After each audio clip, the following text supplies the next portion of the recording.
पनवेल शहर में दिन ब दिन ट्रैफिक की समस्याएं गंभीर रूप बनती जा रही है। पनवेल में बढ़ती ट्रैफिक की समस्या वाहन चालकों के साथ साथ यातायात विभाग का भी सरदर्द बन चुका है। आखिर ट्रैफिक की समस्याएं किस तरह से सुलझाई जाए, इस उलझन में पुलिस कर्मचारी पड़े हुए हैं। जितने भी ट्रैफिक के नियम बनाओ, इस नियमों की धज्जियां पनवेल के वाहन चालक उड़ा देते हैं।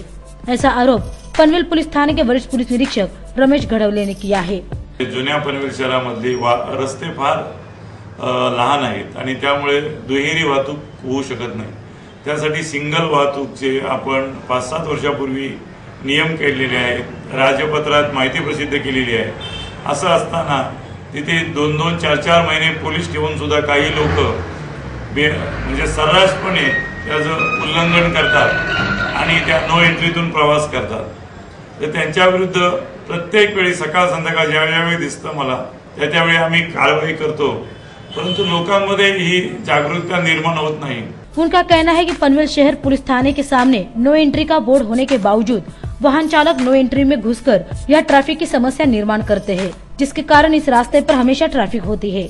नो एंट्री, वन वे हे आपल्यासाठी आहे, आपली वाहतूक सुरळीत चालू होण्यासाठी आहे। सर्वांना सहज जाता येता यावं, रहदारी सुरळीत चालावी यासाठी आहे। हे पोलिसांचंच काम नाही, नागरिकांनी पण आपला प्रवास सुखाचा व्हावा, लवकर व्हावा यासाठी नियम पाळले पाहिजेत। नियम पाळले नाही तर रहदारी जाम होईल आणि 1-1, 2-2 तास ट्रॅफिक मध्ये अडकून राहावं लागेल।